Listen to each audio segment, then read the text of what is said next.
छात्रों, मैं प्राध्यापक शरद गमे, शारदा जूनियर कॉलेज राहता।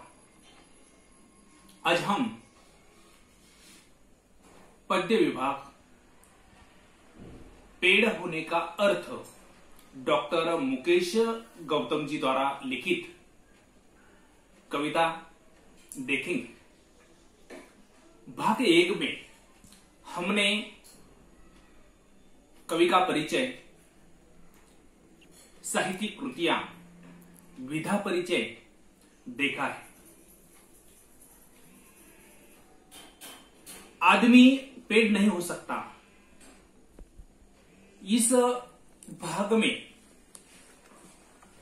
कवि के मन में पेड़ की तरफ देखकर जो विचार आए, पेड़ का आदर्श हमारे सामने रखने का प्रयास डॉक्टर मुकेश गौतम जी ने किया है। उन्होंने पहले भाग में आदमी सिर्फ आदमी है, वह पेड़ नहीं हो सकता, ऐसा कहा है। क्यों?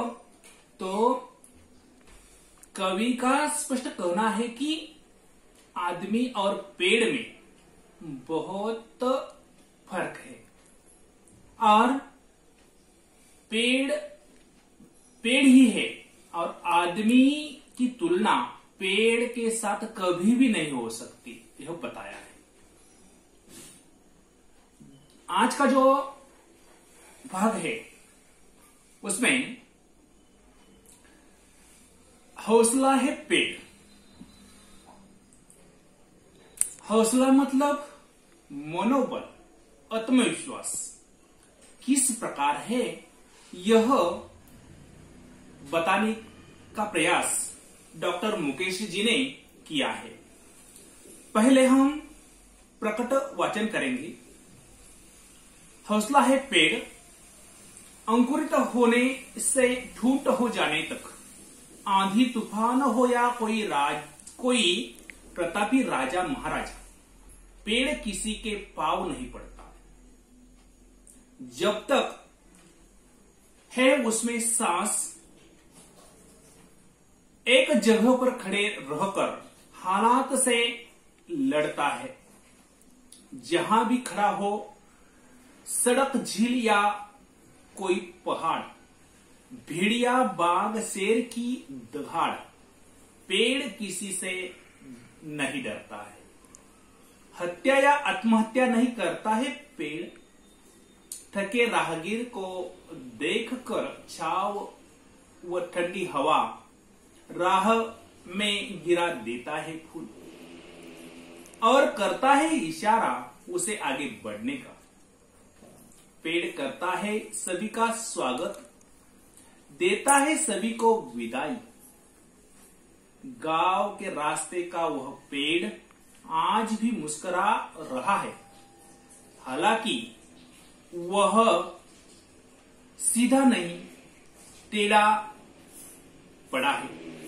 सच तो यह है कि रात भर तूफान से लड़ा है, खुद घायल है वह पेड़, लेकिन क्या देखा नहीं तुमने, उस पर अभी सुरक्षित चहचहाते हुए चिड़िया के बच्चों का घोंसला है।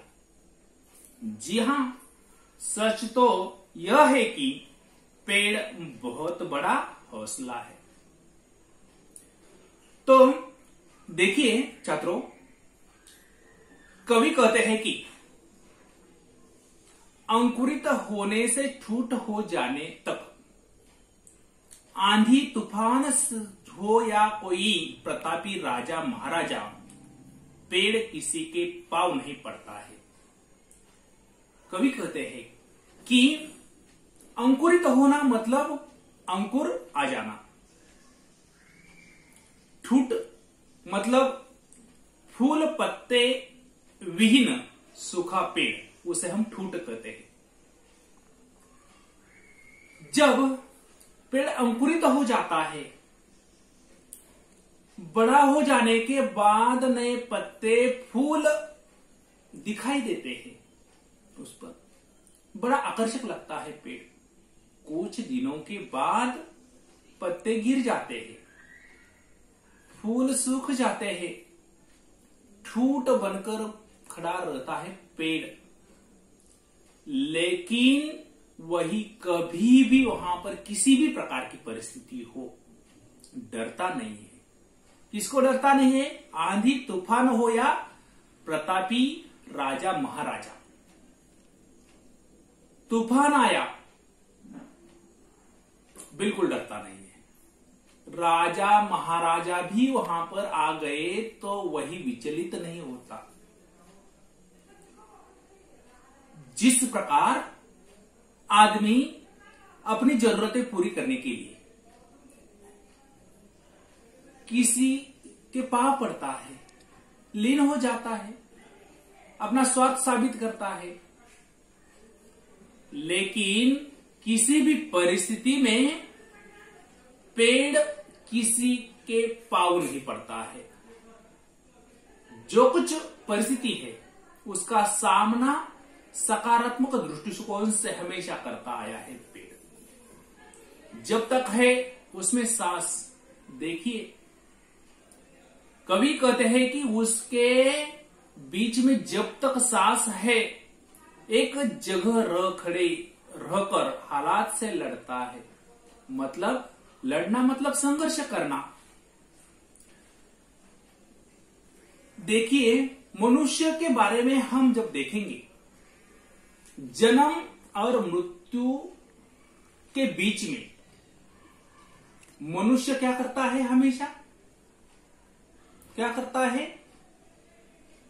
कुछ ना कुछ करता रहता है। लेकिन ये करते समय मनुष्य आत्मविश्वास खो बैठता है, निराश हो जाता है, उदास हो जाता है।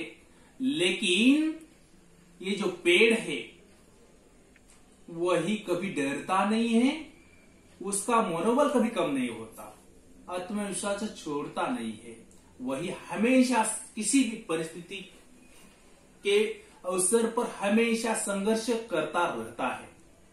आगे चलकर कवि कहते हैं कि जहां भी खड़ा हो, सड़क, झील या कोई पहाड़, भेड़िया, बाघ, शेर की दहाड़, पेड़ किसी से डरता नहीं है। देखिए पेड़ रास्ते के किनारे पर है, झील या पहाड़ पर पेड़ है, वही कभी निराश नहीं होता। हमेशा वहां पर तूफान आया, कड़ी धूप आई, तो भी वही विचलित नहीं होता है। आगे चलकर कवि कहते हैं कि भेड़िया, बाघ, शेर की दहाड़, देखिए हिंस्र प्राणी से भी वही डरता नहीं है। शेर की दहाड़ने की आवाज आई तो भी वही बिल्कुल डरता नहीं है। वही किसी भी परिस्थिति में हिंस्र प्राणी हो, जंगली प्राणी हो, तो भी वहां पर कभी भी डरता नहीं है। वही आगे चलकर पेड़ के बारे में कवि ने कहा है, हत्या या आत्महत्या नहीं करता है पेड़। देखिए जब कठिन परिस्थितियां आ जाती है, मनुष्य क्या करता है? डर जाता है, आत्मविश्वास खो बैठता है, आत्महत्या करने का सोच विचार करता है। लेकिन कभी कभी वहां पर देखिए मनुष्य अपने स्वार्थ के लिए दूसरों की हत्या करता है, जानवरों की हत्या करता है। लेकिन पेड़ के बारे में हम जब देखेंगे तो वही किसी की हत्या भी नहीं करता और खुद आत्महत्या कभी भी नहीं करता। इसी प्रकार का आदर्श हमने लेना चाहिए पेड़ का। आगे चलकर देखिए देने वाला पेड़ क्या देता है। थके राहगीर को देकर छाव व ठंडी हवा। रास्ते से कोई यात्री चल रहा है तो उनको वहां पर छाव और ठंडी हवा देने का काम पेड़ करता है। राह में गिरा देता है फूल। लोगों के रास्ते में फूल बिछाने का काम पेड़ करते हैं। लोग क्या करते हैं?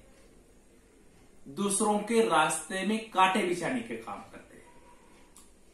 पेड़ फूल बिछाता है और करता है इशारा उसे आगे बढ़ने का। देखिए, किसी को थकावट महसूस हुई तो उनको वहां पर वही ठंडी हवा देता है, छाव देता है, फूल देता है, उसके मन में नई उमंग भरता है और आगे बढ़ने का इशारा वही करता है, मतलब प्रोत्साहन देता है आदमी को। हम क्या करते हैं, जो मुसीबत में है, जो कठिन परिस्थिति में है, उनकी सहायता नहीं करता। पेड़ तो सभी को वहां पर प्रोत्साहन देने का काम करता है। पेड़ करता है सभी का स्वागत।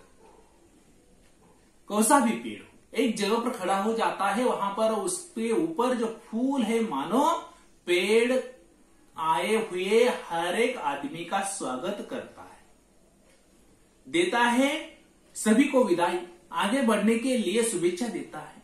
गांव के रास्ते का वह पेड़ आज भी मुस्कुरा रहा है। कवि कहते हैं कि गांव की तरफ मैं जब जाता हूं, रास्ते के किनारे पर जो पेड़ है आज भी क्या करता है, मुस्कुराता है, मतलब वहां पर हंसी प्रदान करता है, हंसता है, खुश रहता है हमेशा। हालांकि वह सीधा नहीं, टेढ़ा पड़ा है। बहुत समय तक वही रास्ते के किनारे का पेड़ खड़ा वहां पर है, वही टेढ़ा हो गया है। सच तो यह है कि, क्या सच है, कवि कहते हैं कि रात भर तूफान से लड़ता है, रात से एक जगह पर खड़े होकर तूफान से लड़कर वही टेढ़ा हो गया है। खुद घायल है वह पेड़, मतलब खुद घायल हो गया है तूफान से लड़कर, लेकिन क्या देखा नहीं तुमने, उस पर अब भी सुरक्षित है। देखिए, खुद मुसीबत में है, तूफान में है, लेकिन उसके ऊपर जो वही चिड़ियों का घोंसला है, उस घोंसले में जो चिड़ियों के बच्चे हैं, वही आज भी सुरक्षित है। उस पर अब भी सुरक्षित चहचहाते हुए चिड़ियों के बच्चों का घोंसला। जी हां, सच तो यह है कि पेड़ बहुत बड़ा घोंसला है। देखिए, खुद मुसीबत में है, लेकिन उसके ऊपर चिड़ियों ने जो घोंसला बनाया है, घोंसला भी सुरक्षित रखा है। उसके बीच में, उस घोंसले के बीच में जो चिड़ियों के बच्चे हैं, वही भी वहां पर सुरक्षित है। और आखिरी तौर पर कवि कहते हैं कि पेड़ बहुत बड़ा हौसला है। और यहाँ पर पेड़ किस प्रकार हौसला है, किस प्रकार पेड़ का मनोबल है, यह विविध उदाहरणों के माध्यम से डॉक्टर मुकेश गौतम जी ने पेड़ का आदर्श किस प्रकार हौसला है, यह बताया है। यहां पर हम रुकेंगे। धन्यवाद।